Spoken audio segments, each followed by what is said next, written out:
Bring in show music, please. Hi, I'm CNBC producer Katie Kramer. Today on Squawk Pod. Numbers, real numbers about the state of the economy. We're jonesing for some actual government data, and we're going to get it today. The lone data point released in a government shutdown tells us price inflation in September was not only bad news for consumers. Our panel gets into it. Fundamentals, Joe, are pretty strong right now, and there's no doubt about it. Speaking of shutdown, Republican Senator James Lankford on the state of the stalemate in Washington. 13 times we've had a continuing resolution where we've got to the same moment. In the last 13 times, we voted to say, okay, let's keep negotiating, let's keep it open on it. And Democrats this time just say they're mad at Trump. And Democrats leader in the House, Hakeem Jeffries, says there is blame to go around. Yeah, we haven't shut the government down. Donald Trump is the president. Republicans control the House and the Senate. Plus, layoffs at Target, another halt to trade negotiations with Canada, and can we strike for a 4-day work week? My idea is to shut down Squawk Box until our demands are met. It's Friday, October 24th. This supersized Squawk Pod begins right now. Stand Becky by in 3, 2, 1. Cue it, please. Good morning, everybody. Welcome to Squawk Box right here on CNBC. We're live from the NASDAQ market site in Times Square. I'm Becky Quick, along with Joe Kernan. Andrew is out today. Let's take a look at where things stand on this Friday morning. I remember what day it is on Friday. We just said this a week ago. We just showed. That's the good news. Monday comes quick, but so does Friday. So does Friday, right. The only way we solve this Friday problem with Monday and everything is a 4-day work week. All those in favor? Aye. I think that's the only way that it's ever going to be a true weekend. And my idea is to shut down Squawk Box until our demands are met. I was going to say, hell no, we won't go, but we'd like to go. Right. Do you think that'll work? We can use that as leverage? Probably not. Do we get paid? Well, that's the question. We can maybe put one of those bills through where we continue to get paid during the shutdown. Like the congressman. They didn't do it. No, the congressman. You're still those guys do, but not the federal. Not the federal workers. You see LaGuardia in Newark last night? No, what happened? Planes grounded. No air traffic control. Are you shocked? Would you fly? I wouldn't fly now in the next week. Not out of safety concerns, because you are going to be sitting somewhere forever. Yeah. You might as well walk wherever it is you're going. Maybe that's the thing that finally brings pressure. We do have Hakeem Jeffries on today. Hello. Do you blame these workers for not showing up if you're not paying them? No. Get your act together. Let's open the government. We won't get anywhere with Leader Jeffries. I know that. I've when I see that he's going to be on, I try to think of a million different ways of approaching it without being a complete, without really making people angry on either side. But what is it that would do it right now? What is it? At what point do they realize it's a pox on all their houses? Right. What are Republicans? If you were a Republican, what would you agree to do? You don't care. If you were somebody who is trying to get home to see your family member who's sick or something else that's going on, you don't care. Just open the government. If I ask Hakeem Jeffries what he wants or what Democrats want, they want you to continue funding. Is that healthcare. All? I don't think that's all it is. I mean, that's $345 billion for 10 years. Yeah. You could extend the whole thing. What they wanted cost $1.5 trillion. Do they really want that? Is it truly a wish list? I like, once again, what's her name? Strassel. Great piece again today. Yeah, great piece again. The ugliness after the shutdown, because this, I was going to play this for Hakeem or for Leader Jeffries, but I'm not going to. Shutdowns are a byproduct of Washington dysfunction, but Democrats' intransigence on this one, their indifference to convention or consequence, and their drive to impose their demands on a country they lost in the last election is unfortunate. This dysfunction can always get worse, and this is as bad as I think. The second longest so far, the shutdown to date. Again, not entirely sure what gets you to the path, because it doesn't sound like they're talking in any sort of constructive manner at this point. Susan Collins and the other people on appropriations they're ready to go with a bunch of appropriations bills vote on. And there's even a defense bill that that didn't get through that was voted on almost like a rubber stamp. It got out of committee 27-3 or something. That didn't pass. So nothing's, and we're going to hit November 1st, which is when the subsidies, where the enrollment ends anyway. So I think it opens. It opens, yeah. We're going to hit November 1st. So I know there's no time to do any of the appropriations now. And then there's, they're thinking about doing a year. Well, in the meantime, President Trump posting on X late last night that he is terminating all trade negotiations with Canada. He said the provincial government of Ontario created an ad featuring former President Ronald Reagan speaking negatively about tariffs. He accused Canada of trying to influence a pending U.S. Supreme Court case that could doom many of his tariffs, including ones on Canada. Here is that ad. When someone says, let's impose tariffs on foreign imports, it looks like they're doing the patriotic thing by protecting American products and jobs. And sometimes for a short while it works, but only for a short time. But over the long run, such trade barriers hurt every American worker and consumer. High tariffs inevitably lead to retaliation by foreign countries and the triggering of fierce trade wars. Then the worst happens. Markets shrink and collapse, businesses and industries shut down, and millions of people lose their jobs. Throughout the world, there's a growing realization that the way to prosperity for all nations is rejecting protectionist legislation and promoting fair and free competition. America's jobs and growth are at stake. The Ronald Reagan Presidential Foundation and Institute said that ad misrepresents a presidential radio address that Reagan delivered in April of 1987 and that his remarks were edited without permission. The foundation did not say what was misleading. In the unedited address, though, Reagan says in certain select cases they have taken steps to stop unfair practices against American products, but still maintained our basic long-term commitment to free trade and economic growth. He also says it's terribly important not to restrict a president's options in such trade dealings with foreign governments. wow. Good job, CNBC. You won't see that on any other network. The unedited versions? Yeah, they'll just play that. And while I was watching it, God forbid that you would say it's different this time, and that's not what I'm saying. But Reagan pointed out that President Reagan, the worst case scenario is a trade war, which hurts everyone. And if that's not your intention, and if that's not the end result, and if it's getting people to the negotiating table to try to correct some long-standing, trade inequities, that people do take advantage of the biggest and strongest economy on earth. We're throwing the party for the entire world most of the time because of what we do for global growth and everything else. So you're going to get taken advantage of, and I don't know what Reagan would say if we could channel him maybe and ask him. But I think those what you said at the end, some of the not a disclaimer, but sort of footnotes. But it's like looking at the entire argument and looking at the entire story. And I'm sure that's what President Trump would say. Retailer Target says that it is cutting 1,800 corporate jobs in its first major round of layoffs in a decade. The company says that about 1,000 employees will be laid off and another 800 positions will no longer be filled. Combined, that is an 8% cut to the company's corporate workforce. Target plans to notify infected employees on Tuesday. Let's walk through this a little bit. It is a big deal. These are people who are at headquarters only, and according to a letter that the incoming CEO, Michael Fidelki, who is the current COO, sent out to headquarter team members yesterday. They're asking their U.S. headquarter members to work from home next week. I guess that's when the decisions will be going out on this. Mm-hmm. He said it's going to be impacting, I believe, from what I hear, it's going to be impacting leader roles at about 3 times the rate of individual contributors.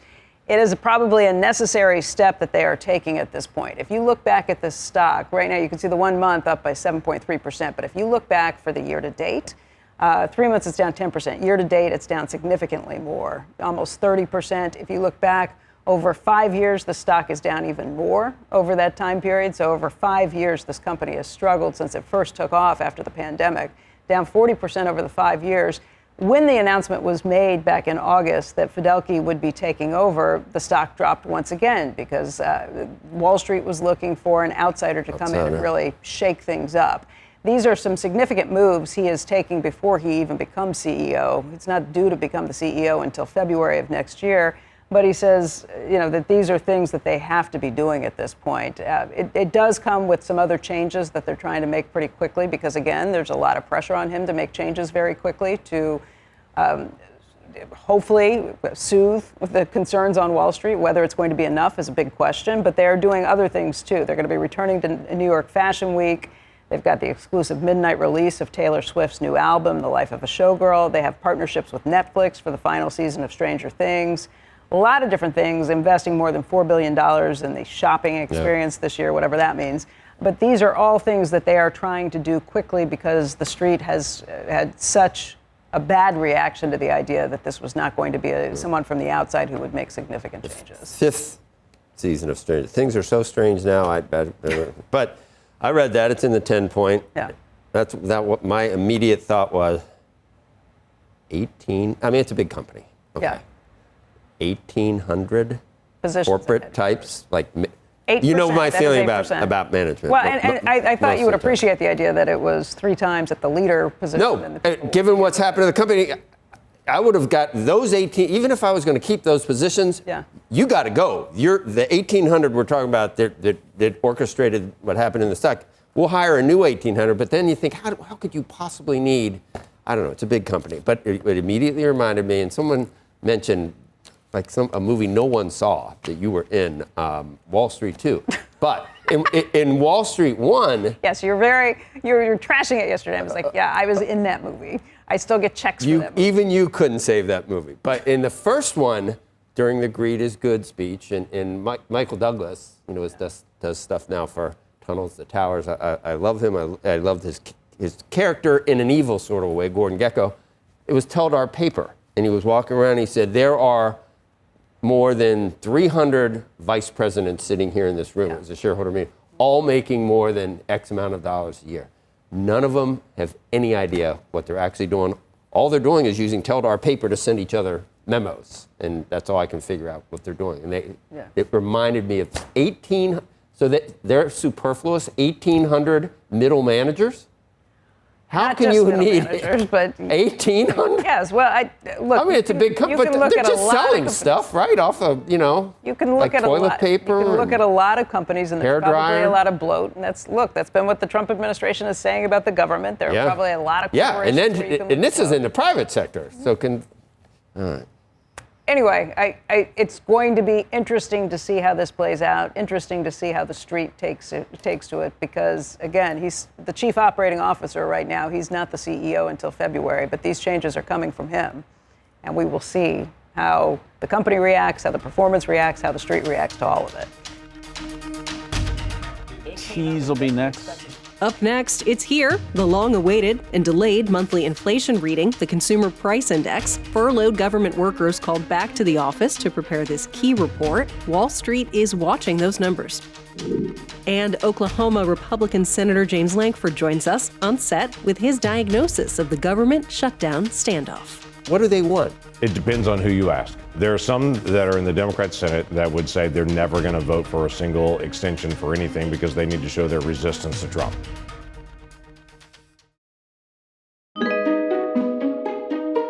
Welcome back to Squawk Pod from CNBC. I'm producer Katie Kramer.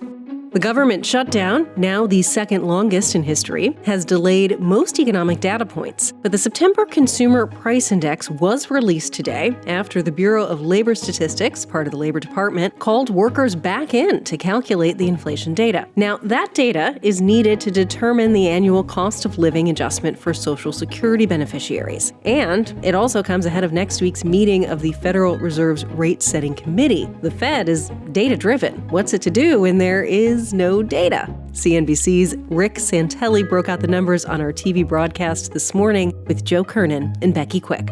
Here it is.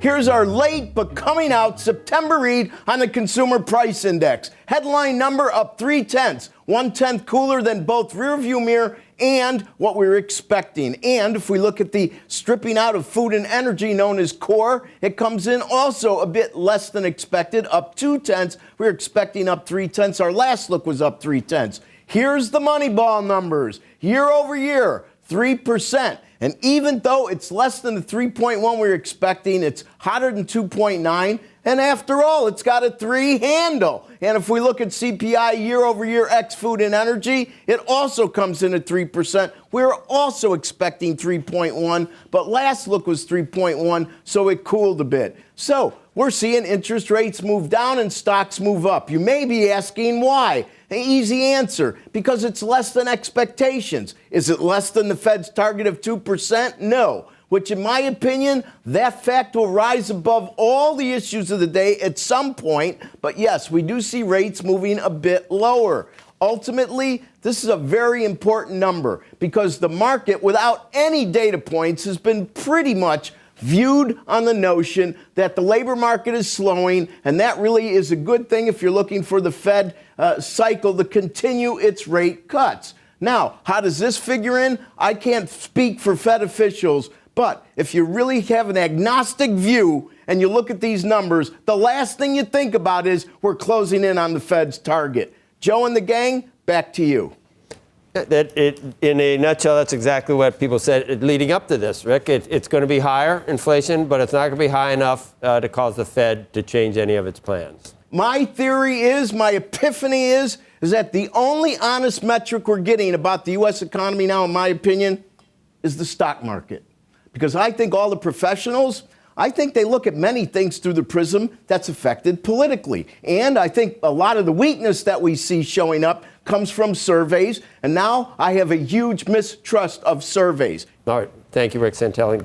Santelli, join us now. Oh, you're staying with us, Rick. Good. Michael Contopoulos. I'm not going anywhere, Joe.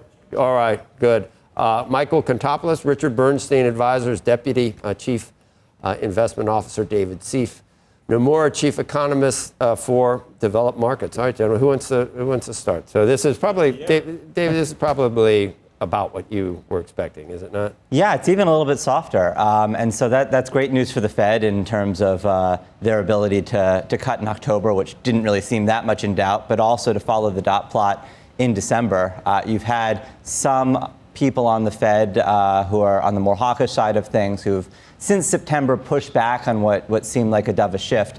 And of course, we haven't gotten very much data since then, of course, but what little data we do have now from just now does appear to make it seem like inflation fears are at least a little bit, we're a little bit too high given what we're getting in so far. So the market has been strong, Michael, and Rick makes that point. Any AI tailwind that makes it less fundamentally based than we think? No, I think, listen, fundamentals, Joe, are pretty strong right now. I mean, there's no doubt about it. You know, the economy is not weak per se. I mean, you've had pockets of weakening. I really do believe we're in a K-shaped economy where the lower end is maybe not quite as strong as the higher end. Today's number for me is actually about broadening more than it is about AI, although probably the first step forward is going to be more about AI and some of the momentum plays, just because they are juiced by liquidity and we do have easy financial conditions, and this will sort of portend more of that. But, you know, I think you can make an argument that you get some broadening here, and it's not just about AI. Both gentlemen, thanks. Rick, so you think eventually we're not getting a 2 and the Fed's going to notice that? So you think down the road this is not all roses, all bed of roses? Yeah, listen, I think that no matter what the Fed does, and I don't think that the Fed's necessarily going to ease because of Trump's picks, the market still can push back. The market yields are still higher than they were on that first September 24 cut. The 10-year was in the 360s. The market has a life of its own despite the Fed. All right. Thank you all. From Becky's home state, Lankford's here. Government shutdown is now in its 24th day. She's got like 8 homes. And so do you. And the shutdown will Mr. extend. Massachusetts, California, Colorado, Can I read this, please? Cincinnati. The shutdown is going to extend in next week. The Senate has left town for the weekend without a deal. Why even stay after yesterday? You can't even pay the federal employees. Joining us now for the latest, Senator James Lankford of Oklahoma. He's vice chair of the Senate Republican Conference. I watched the explanation on that, and it's just tortured. Trump is a bad person. Is all that was the answer to why we can't pay the federal employees? But I think specifically they said they didn't trust Donald Trump to decide. Well, what if you pay? So what if you pay half of them? Is that a horrible? Pay as many as we can. We should be open. Fetterman said straight up, how can you vote against paying people that work? Who we are requiring to work. Well, they did. Right? They did, and that's been the challenge we've had along. We said over and over again, 13 times. We've had a continuing resolution where we've got to the same moment. In the last 13 times, we voted to say, okay, let's keep negotiating, let's keep it open on it. And Democrats this time just say they're mad at Trump, and so they're not going to do it at this point. And the crazy thing is they keep saying, well, this is about healthcare piece. Well, in 2013, as folks recall, Republicans were mad about Obamacare. We were pretty clear about it, and we had a big government shutdown. It was shorter than this one. And Democrats at that time said, we will not negotiate on healthcare while the government is closed. Well, now it's literally the opposite on it.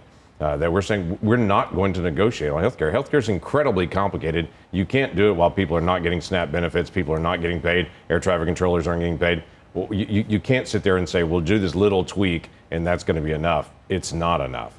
So let's actually have a real conversation about all these issues, but not while there's a shutdown. Couldn't we have been involved now in negotiations if we had done the CR 3 weeks? How long was it? 3 weeks? Yeah, 3 weeks. More than 3 weeks. If we had done it 3 weeks ago, we'd be well into the appropriations negotiations for doing something by November. So 1st. Now it's almost too late to do anything. It is. So we brought 3 appropriation bills that we had already passed in the Senate and said, let's conference these with the House. And Democrats said, no, we're not going to do anything at all. We brought the defense appropriation bill, and they said, nope, we're not going to discuss defense on this. We brought up, let's pay federal workers at least. Let's do that. And they're like, nope, we're not going to do anything. And they've done the defense bill every other time. We've done the defense bill. And it was 27-3 to get out of committee. The 3 bills that we had already passed that we were sitting to conference with the House, all passed unanimously. I mean, these are not controversial. This is just them digging in and saying, literally, we're not going to do anything. We're not going to pay anybody. We're not going to do anything. Where's the off-ramp? How? Because at this point, you're talking about air traffic delays, planes that were grounded, not only here in Newark, LaGuardia, I think somewhere else, too. It was Houston, Reagan National. I mean, this is the pain point where people who are not following along on a daily basis are just going to get mad about this. How does this break? How does this end? So some folks literally are saying, I'm not affected. I don't feel it at all. Anyone who's flying right now, that's in the back of their head on it right now. Anyone who's a federal employee, I would tell you, if a federal family, I know, both the husband and the wife both work for a federal agency. She is pregnant with their first child, and literally neither of them have a paycheck right now. That story's repeated all over the country. This has a very real effect for a lot of families on it, and I know the Democratic whip in the House said that families are going to have to suffer, so we have leverage. But I just don't agree. They had nothing to do with this. I have a bill that I put out last year. We literally had 57 votes for it that would end government shutdowns forever.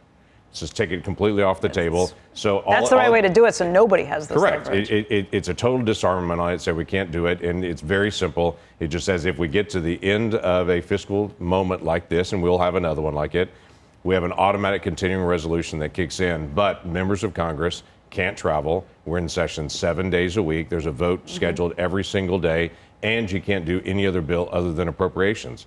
It literally just locks you in the box and says, Congress, finish your job, but the American people are held harmless with it. So put the pressure where the pressure should be on it, and don't have federal workers and everybody flying public and everybody wondering if members of the military are getting paid. That's ridiculous, and it improves our image on the world stage. It shows we can actually get stuff done. If you believe, and I do, but if you believe what Senator Schumer's true motivations are, and he's got issues, he does. He has issues with the left flank and him being challenged. So he's got political issues. But can you tell me exactly what Democrats actually do want? Because Leader Jeffries is going to be on, and I'd like to ask him, tell me exactly what you do want. Do they want the $1.5 trillion with all the bells and whistles? That's what they brought. Yeah. That's what they brought. Do they really want that? Do they want a backroom deal, which that's what people say, between Senator Schumer and the president and Senator Thune and Mike Johnson? Do they want an extension of all 10 years of the Obamacare subsidy for $345 billion? Do they want 1 year for whatever it is, 40 billion. What do they want? What do they want? All of those they've asked for. All those asked for. But what do they really want for us to do that? It depends on who you ask. There are some that are in the Democrat Senate that would say they're never going to vote for a single extension for anything because they need to show their resistance to Trump. This is all about showing their bona fides being on the far Well, you left. watch those. I mean, I watched some of the No Kings thing, and I mean, Fox makes a living of going and asking the people, right. What is it? Why are you here? And not one person really could say anything Right. except Orange Man bad. That's really all any of them could say. But so it's just a show of resistance. But there's nothing on the other side of the different opinions. I mean, they have. They do. Well, this East Wing, They do. this demolished East Wing's not helping. No, I get it. But the funny thing about this is they're going to say, well, we have a strong difference of opinion on it, so we're shutting the government down. Well, we had a very strong difference of opinion with President Biden on immigration policy. Right. Yeah. We never shut the government down on President Biden. 13 times we had a moment like this in his presidency. We didn't do this to all those folks that were unaffected. So the key thing that we're trying to be able to drive here is let's keep the government open while we're negotiating. It's a big shock. Republicans and Democrats don't agree on things. Right. But why are we punishing people that shouldn't be punished for it in the meantime on it? And the healthcare piece on it, they've been all over the place on what they're looking for. And they're finally coming back out and saying, well, okay, let's just do 1 year. Your latest piece, let's just do 1 year. And our basic question is, okay, well, let's talk about this.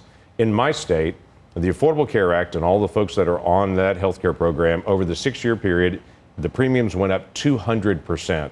At the same time, commercial insurance went up 29%. There's a structural problem there. The more money we dump into it doesn't fix the structural problem. And for them to just over and over again say, just give us more money, just give us more money on it, doesn't fix the real issue that's there. And so this is not as simple as just throw more money at it and that's all we need. Yeah. It's a real problem. So maybe we'll play a soundbite of what you said for Leader Jeffries or something. I don't know how do I ask him or Becky ask him exactly what it is? I guess it's just say, what do you want? What will it take to get the if government? his ask is just to be able to extend the premiums, which again, this is not about the Obamacare. The basic Obamacare is still there. This is above and beyond. This is something they tacked on during COVID, saying, hey, it's an emergency for COVID, so we need. But even Becky more points money. out it's a way they did it for budget constraints, like the same way that the Republicans Well, did if you actually read the text on it, it says temporary medical emergency addition.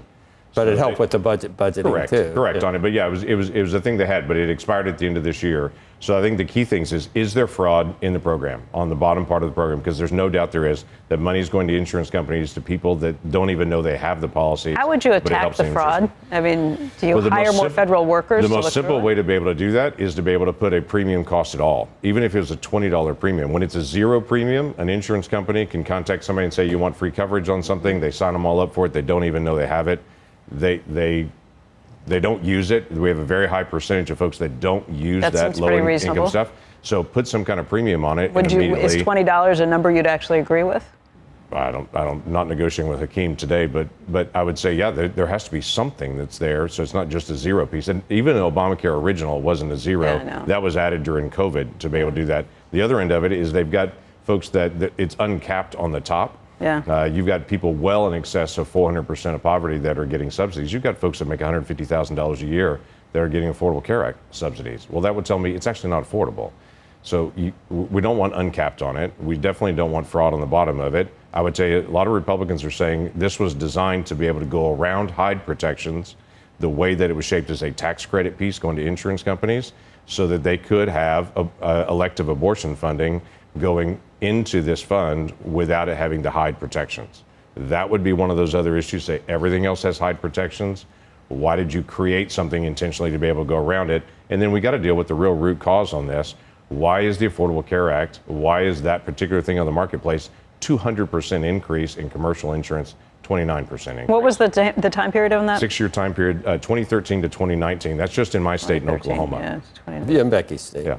In Becky State, one of my states. Yeah, I've lived there for 8 years. You know what happened last night when the Oklahoma City Thunder played the Indiana Pacers last night? Oh my God, she's like, I don't know, overtime. Like your mother, your sister, your mother. You didn't know what to do. I was actually a Bulls fan. Well, double. Our second double overtime of the season. Played 2 games, 2 double overtimes, 2 wins on it. Yeah, but that was totally fixed. Yeah, well, that's somebody else. I'm kidding. Here's my prediction, and I'm gonna, give the benefit of the doubt to the Democrats.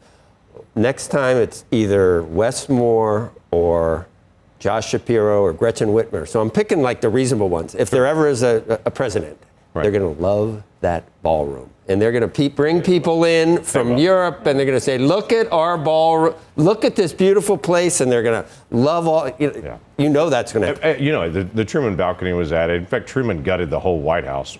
He left only the exterior. Jefferson started it with adding the portico. Yeah, exactly. So who put in the bowling alley? Well, and who did that? So the bowling alley was actually In the 50s, that Nixon? 60s. no, I think that was Nixon. Yeah, it might have been Nixon. I think Nixon covered up the pool and then put in the bowling alley. Senator, it's a pleasure to have you in studio. And what are you in town for? I've got multiple meetings. I had multiple meetings all day today. Then I'm getting home as fast as I possibly can. Okay, good. Well, next time you're here, please let us know. We'll do it again. Yeah, I look forward to it. It's great to visit with y'all. Thank you.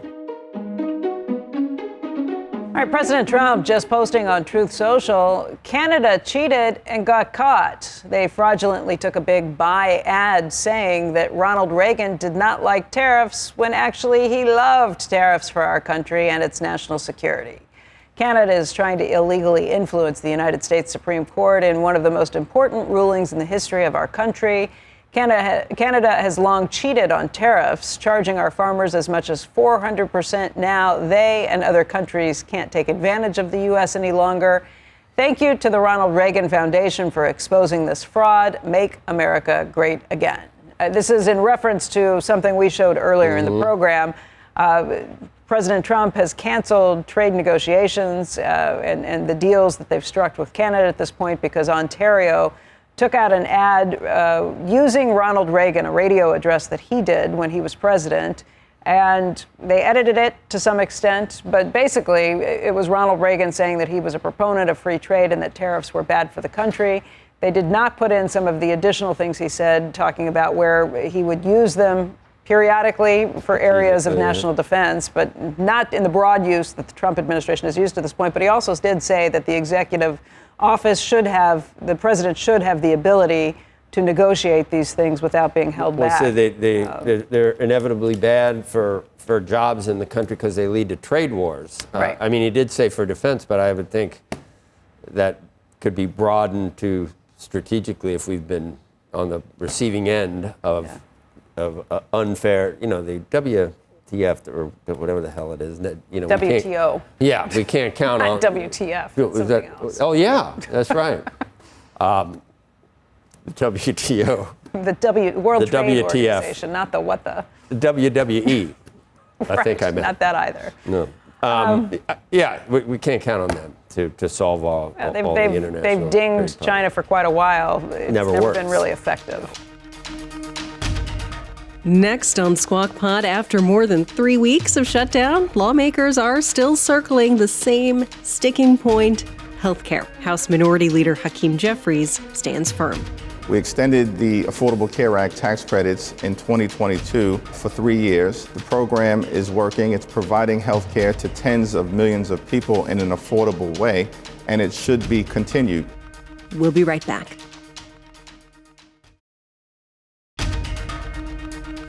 This is Squawk Pod. Up and Becky, Q. You're watching Squawk Box right here on CNBC. I'm Becky Quick along with Joe Kernan. Andrew is off today. And a scandal rocking the NBA. Portland Trailblazers head coach Chauncey Billups is among the more than 30 people, including alleged mafia members, being charged with taking part in a massive scheme to rig underground poker games. Former NBA player Damon Jones has been charged with this, along with Miami Heat player Terry Rozier, over an alleged scheme in which bettors were given inside information to wager on the NBA. I mean, Hollywood's like, oh my God, the mafia is still around. They mentioned all 4 crime families are still active. Martin Scorsese's like, I can't believe I love this. Aren't you looking for another? They're the best. New content, yes. Aren't the greatest movies, greatest TV series ever? Sopranos. I saw a couple of people sent in some pictures of your fellow alumni from Rutgers, Gandolfini. James Gandolfini. I realized how much, what a blow that, I miss that guy. so much. And I said, I think good guy. I've watched Sopranos twice already. I think I might do it again. Due for a third. There's nothing else on. They throw crap up against the wall at Netflix. I'm canceling Netflix. All right, let's turn to Capitol Hill for the latest on the government shutdown, now in its 24th day. Joining us right now is House Minority Leader Hakeem Jeffries of New York. Leader, thank you for being with us this morning. I think the big question is, how do we get out of this? That's an important question, and we continue to maintain that we will sit down with our Republican colleagues anytime, any place, here at the Capitol, or go back to the White House to enact a bipartisan spending agreement that actually meets the needs of the American people, improves their quality of life, lowers costs in an environment where inflation continues to move in the wrong direction. And we also need to decisively address the Republican health care crisis that is crushing people all across the country, particularly now that tens of millions of people are receiving notices that their health care premiums are about to skyrocket. There was an op-ed in Roll Call recently that was pretty interesting on this. It said what you are asking the Republicans to do right now when they control the White House, the Senate, and the House is effectively what the Democrats could not do when they controlled all three of those heads of government themselves. The 10-year setup for this, for these, or the 3-year setup for the expiration of these credits was intentionally put in. It was put in when you controlled the White House, the House, and the Senate. You couldn't get it passed for longer. And so this is a setup that kind of your own creation that you all couldn't extend beyond that. Now you want the Republicans to do something you didn't do when you were in power? It's not a setup beyond what we could do. We extended the Affordable Care Act tax credits in 2022 for 3 years. The program is working. It's providing health care to tens of millions of people in an affordable way, and it should be continued. It's interesting to us that Republicans decided that they would prefer to permanently extend massive tax breaks for their billionaire donors in their one big ugly bill, which also at the same time dramatically increased the debt and enacted the largest cut to Medicaid in American history, but refused to consider extending Affordable Care Act tax credits that actually benefit working class Americans, everyday Americans, and middle class Americans. Their priorities are misplaced, and as Democrats, we're going to continue to fight for the American people all across the country, in rural America, urban America, small town America, the heartland of America, and of course, black and brown communities throughout America, all of whom are being devastated by this Republican health care crisis. Leader Jeffries, we were just joined by Senator James Lankford from Oklahoma. He's a Republican, and his concern with this was that the ACA subsidies aren't helping bring costs down overall. He said that in his state, Oklahoma, if you look over 6 years from 2013 to 2019, premiums for ACA plans were up by 200% versus premiums being up by 29% for commercial plans in his state. His concern is that there's something that needs to be fixed within this. Some of the things he threw out would be things like limiting fraud by just requiring that there be at least a $20 premium or some premium that's put down instead of zero premium so that people get enrolled in things without even knowing that they're enrolled in some of these programs. What do you say to that? We've made clear in the House that we will consider anything that emerges from the Senate in good faith in a bipartisan way that both reopens the government while at the same time addresses this health care crisis and extends the Affordable Care Act tax credits in a meaningful way. The 90% or so of the people who benefit from these Affordable Care Act tax credits make $63,000 per year or less.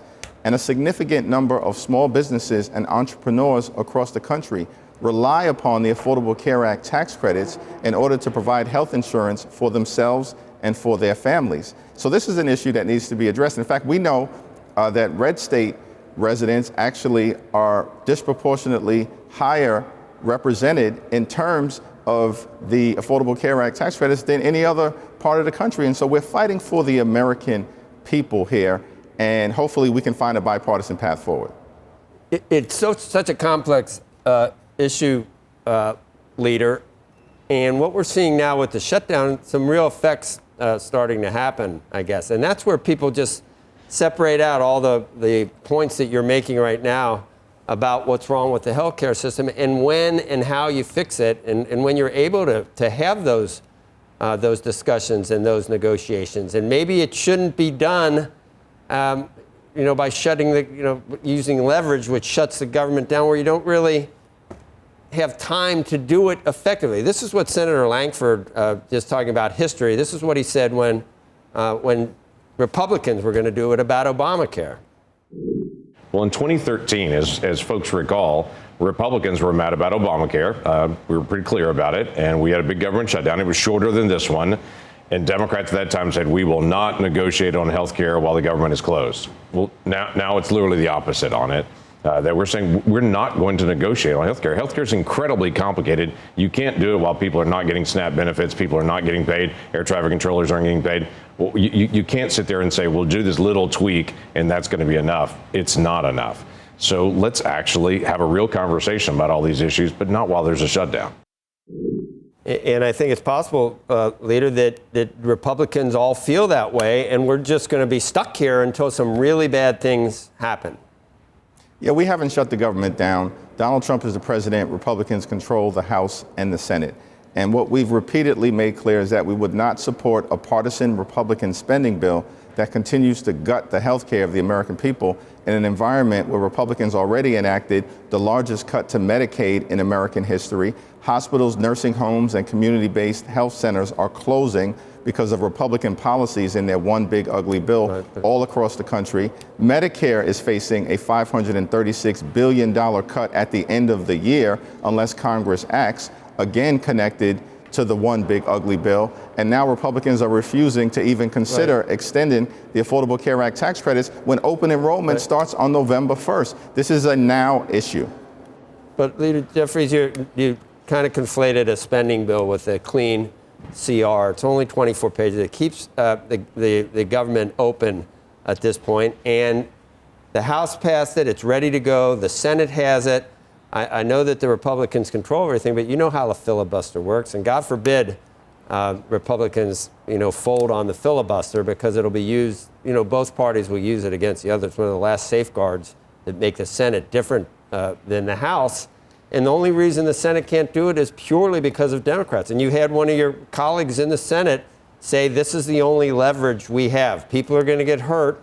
This is the only leverage we have to get what we want on health care. That's a bad look. Yeah, this is not about leverage. And by the way, if the votes of Democratic senators are required, then of course there should be a bipartisan discussion about enacting a spending bill that is designed to actually make life better for the American people, lower the high cost of living in an environment where Donald Trump and Republicans promised that costs were going to go down on day one. Costs aren't going down. Inflation is moving in the wrong direction. The Trump tariffs are causing thousands of dollars of additional expense on everyday Americans. Grocery costs have gone up. Housing costs are going up. Electricity bills are through the roof. And now people are tens of millions of people are facing dramatically increased health care premiums, in some instances, $1,000 or $2,000 more per month. These are working class people. This is unaffordable, and of course, it's a crisis that is before us right now. But what changed from when the Democrats said we will not negotiate when the government is shut down on health care? Not now, reopen the government, then we'll negotiate. That happened in 2013. What happened, what changed since then to where we are now, where you can use a government shutdown to extract concessions from Republicans?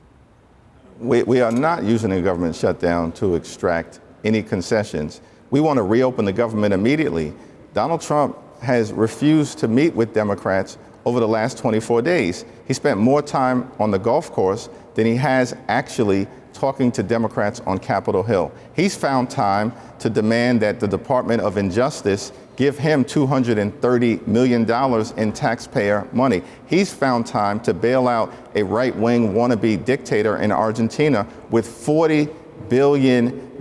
He's found time to demolish the East Wing of the White House in the most horrific way possible because he wants to erect a ballroom so he can be celebrated like a king. He's found time for all of these different things, but somehow can't be bothered to reopen the government or can't be bothered to find a dime to extend the Affordable Care Act tax credits. Okay, let's talk about some of these issues. You bring up inflation, and you're right to do so. We just got the CPI. It was not quite as hot as had been anticipated, but inflation is higher than the Fed's target range or than anybody feels comfortable with.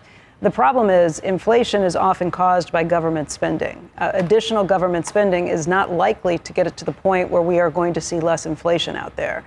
How do you handle that? This is not additional government spending. It is additional government spending. You're looking for another $350 billion of additional government spending over the next 10 years? That's just with Obamacare. We're actually extending a tax credit that currently exists. And what's interesting is that in that one big ugly bill where Republicans raised the debt ceiling by about over $4 trillion, exploded the deficit and the debt, but then they used a policy framework called current policy baseline, which is to say that if you just extend current policy, it has no fiscal impact. So the question is, why I'm not a big fan of how any of you all use numbers in the government. So the question is, why are Republicans willing to use that approach when it comes to massive tax breaks? Like I said, I'm not a big fan with how any of the government, I'm not a big fan of how any elected officials tend to use figures to tell us what we want to hear with some of these things. Additional government spending, though, is going to mean worse numbers when it comes to inflation. Is there a way to get everybody together and try and find ways to fix the base problems with healthcare and try and make sure that people are being given the help that they need along the way? It seems like it's a really tough thing to do when the government's been shut for 24 days, that is not a great situation, that we're asking other people to bear the pain. We have a broken healthcare system, and it obviously needs to be fixed in a decisive way. But there are steps that should be taken right now with respect to the reality that tens of millions of Americans are receiving notices as we speak, indicating that their healthcare premiums are about to skyrocket in ways that will bankrupt them or deprive them of the ability to go see a doctor when they need one, when their children or when their families need one. This is not an artificially made up thing. November 1st, open enrollment begins. The notices are going out. Marjorie Taylor Greene agrees that something needs to be done with respect to the Affordable Care Act tax credits, and traditional conservatives in the House agree. They just sent a letter to Mike Johnson indicating that this is an issue that needs to be confronted. There are problems. Agreed. That's a first. That's a first for you, Leader Marjorie Taylor Greene. I love it. You got to love the irony there. Hey, you know what else has passed after November 1st? The election for mayor in New York. Come on. Are you ready? Are you ready to endorse Mamdani yet, Leader Jeffries? As I've repeatedly said, Joe, I'll have more to say about the mayor's race when I have more to say about the mayor's race. Today's the day for more. This is part of the future you were talking about last time you were on. This could be the future that you were talking about when you could do it. No. Well, let me say that, listen, I'm going to continue to lean into the principle as Democrats that we believe in a strong floor and no. Well, listen, affordability, of course, is the top issue for the country. But as Democrats, listen, we believe in a country that brings about a strong floor and no ceiling. You work hard, you play by the rules. There should be no ceiling to your success. Right. That's what I believe in. But at the same period of time, there should be a strong floor anchored in things like Social Security, Medicare, and Medicaid. Was that an endorsement? That almost sounded like you're easing into. So that's what Mamdani, A equals B equals C. That's what he stands for. Therefore, you're endorsing Mamdani. Is that? Have I got that? No, that's not what I'm saying. That's not what I'm saying. But what I will say is that I do think that he took an important step in indicating he plans to retain Police Commissioner Jessica Tisch, who's doing a great job by all accounts. Okay, so that's getting you closer and closer. We appreciate. You appreciate as always speaking with you today, Leader. Thank you. That's Squawk Pod for today and for the week. Happy Friday to all. Join us next week. Squawk Box, hosted by Joe Kernan, Becky Quick, and Andrew Ross Sorkin, is on CNBC every weekday morning, starting at 6 Eastern. Get the best of our TV show right into your ears when you follow Squawk Pod wherever you like to get your podcasts. Hit that follow button and don't miss a minute. Have a great weekend. We'll meet you right back here on Monday. We are clear. Thanks, guys.